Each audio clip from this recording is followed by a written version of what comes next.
Hello, nerds! Thank you for watching Generally Nerdy. This is your Week in Nerdom TV edition for the week of October 22nd, 2018. This week in TV news, we have some new Netflix stuff. Quite a bit of Netflix stuff, actually. DC Universe, we got some Harley Quinn news to talk about, the animated series. Supernatural, we're talking Pennyworth, and let's jump into the intro. Quiet on the set, rolling. Hi, I am Bitsy Tellick. Hey, I'm Hale Appleman. I'm Walter Kane. I'm Rene Aubergenois. Odo on Deep Space Nine. Michael Dorn, Lieutenant Commander Worf, Star Trek The Next Generation. Come and see me and hear me and talk to me and listen to me talk about myself. Hey man, this is Kevin Smith, often considered generally nerdy, and you are listening to what is often considered generally nerdy. On Generally Nerdy. You're listening to Generally Nerdy. Generally Nerdy.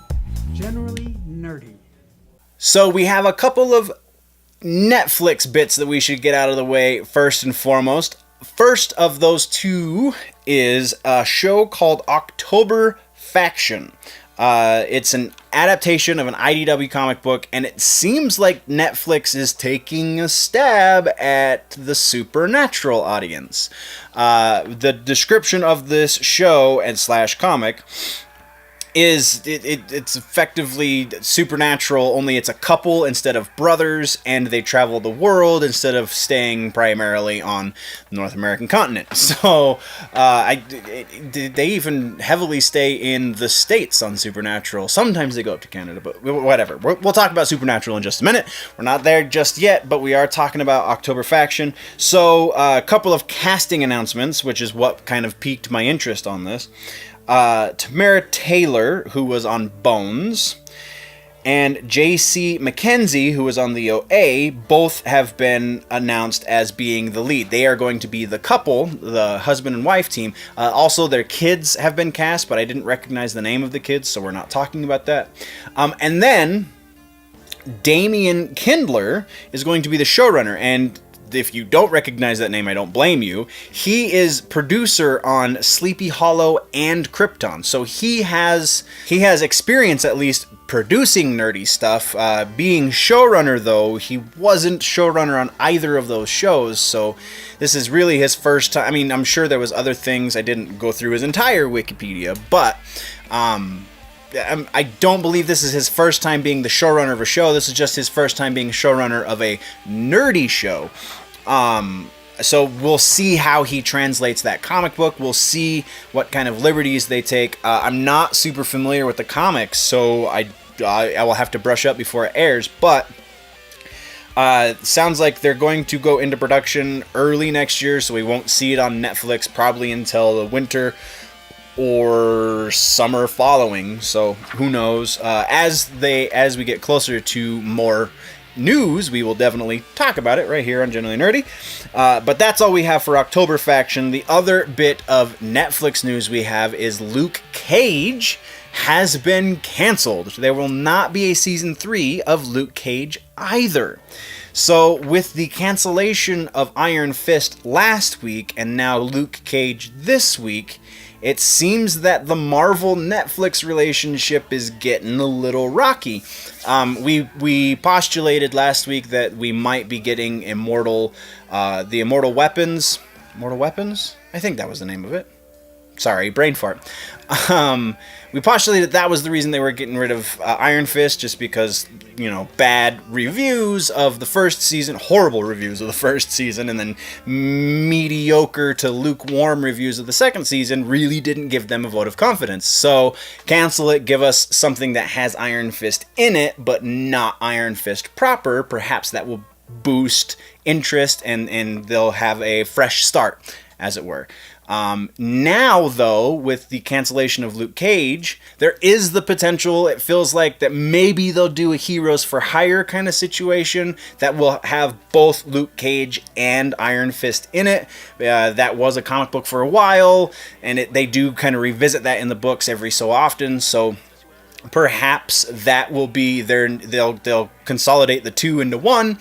Because the Luke Cage seasons, I still haven't watched them, although apparently I'm being told I'm missing out. But they got pretty good reviews. Generally speaking, fans really liked the 2 seasons of Luke Cage. So it doesn't necessarily make sense that they would just cancel it out of the blue unless A, they have plans to, again, combine Iron Fist and Luke Cage into one series, or B, Disney wants those 2 properties for their streaming app now that we're getting closer and closer, even though we still don't have a release date for the Disney streaming app.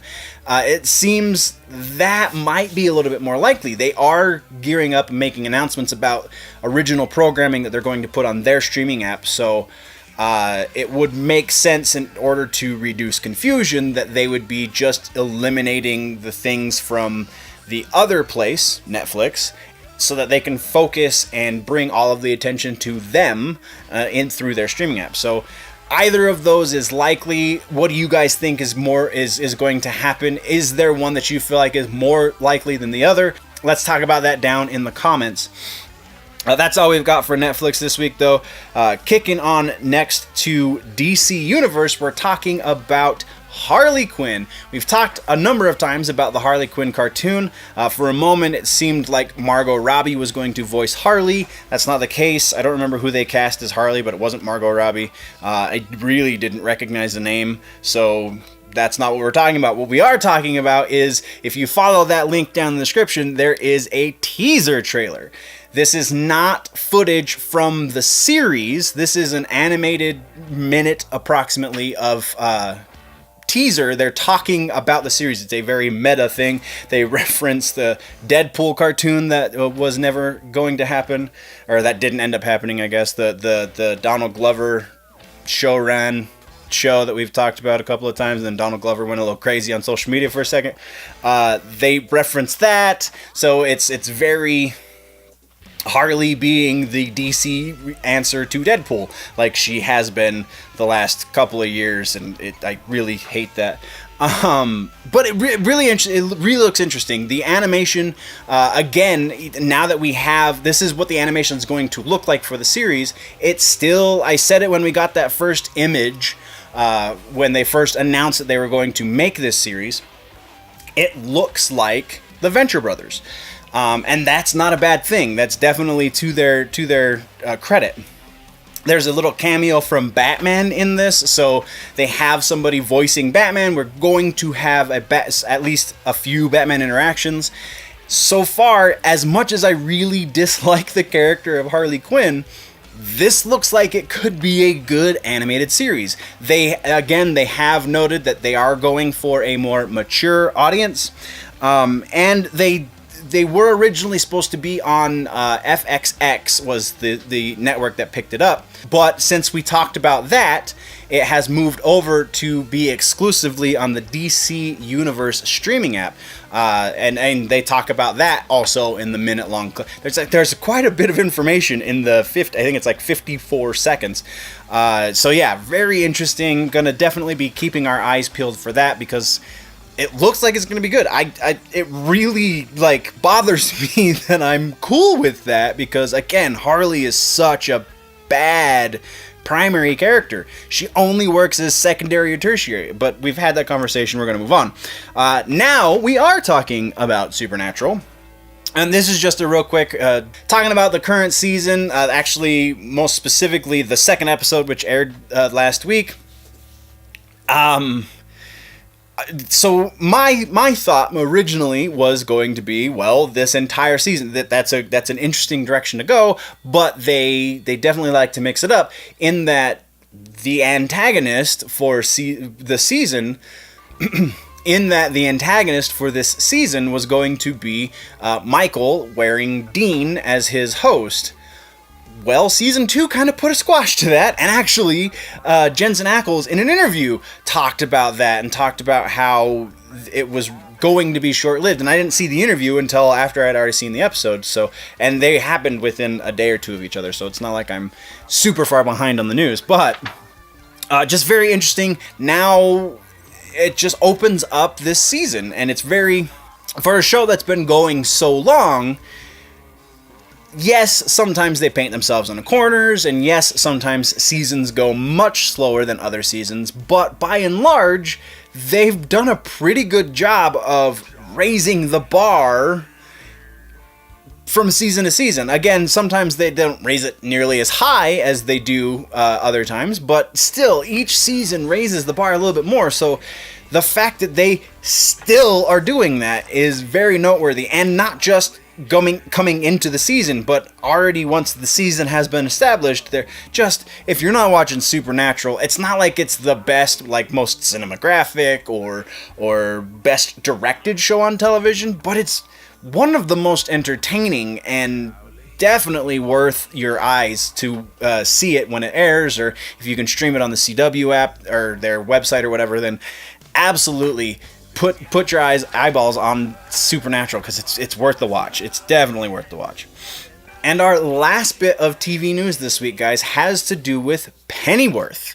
The Epix series, we already have established that it's going to be on the Epix network, EPIX, because they're extreme. Through the last few weeks, we haven't really been talking about Pennyworth. It's kind of been in the periphery, but with what happened to that other show that we don't talk about anymore, I wanted to give it a little bit of time to breathe before we kind of jumped into this. So, we do know a couple of things. We know that Pennyworth is not going to be a prequel to Gotham. They're not going to be related. It's going to be its own universe, if you will. So that plays very well into its favor. They've made some casting, and we also got a little bit of a synopsis of, or idea of what the series is going to be. It's an official release from Epix, showing the untold early days of Bruce Wayne's future butler, Alfred Pennyworth. The upcoming series takes place in 1960s London and follows the titular character fresh out of British military and forming his own private security company with Bruce Wayne's eventual father, Thomas Wayne. So we're going to get a Thomas, and not are we just going to get a Thomas Wayne, but they've already casted Thomas Wayne and Alfred Pennyworth and a couple of Jack Bannon is going to be Alfred. Ben Aldridge, who you will recognize and you won't really know why because he's always kind of off in the periphery. He was in Synchronicity and Rain. Synchronicity, the movie, Rain, the show. He's going to be Thomas Wayne. Paloma Faith, who was in the Imaginarium of Dr. Parnassus, is going to be Bet Sykes, who I think is a romantic interest of Alfred's. And then the other names, I couldn't find any more credits, so they're pretty fresh faces. Ryan Fletcher as Dave Boy and Hainsley Lloyd Bennett as Baza. I don't even know who those two characters are. I'm sure other military types who are working with Alfred. I saw a couple of things mention a villain, but I couldn't find who the villain was going to be. So I'll try and find that for next week so we can have that to talk about. I just got a little bit more interested in this series because Alfred and Thomas, there's not a whole lot covering that relationship. We don't have a whole lot of before Bruce with those two characters. We do get a little bit of that in the Flashpoint alternate reality, where we have Bruce Wayne Batman, or Thomas Wayne Batman rather, and that relationship with Alfred, but that's not the same Thomas Wayne that we have in the main continuity. So it's going to be very interesting. I feel like this should have been what Fox decided to do instead of whatever the hell Gotham became. And that is where we're ending this week's TV episode, guys. What did I miss? What should we talk about next week? Let me know in the comments down low. If, though, you want to go deeper into the conversation, jump over to the website, generallynerdy.net. That is the place that you can go get all of the freebies, the social media links, the store links, all of that stuff. You can go get your nerdy swag over at generallynerdy.net. Or if you want to support the channel more directly, there's a Patreon page, patreon.com/generallynerdy. My lowest tier is just $1 a month. There are 3 higher tiers if you want more than you get for that $1, but you do get more stuff for just $1. So go check it out, patreon.com/generallynerdy. If you're new to this channel though, click the subscribe button. If you like this episode, click the like button. If you are falling behind on your nerd news and you want to catch up, click or tap that box right there to the left of my face to do that. But before you click the box and go to the website and the Patreon and the things, always remember that if it's generally nerdy, it's probably here.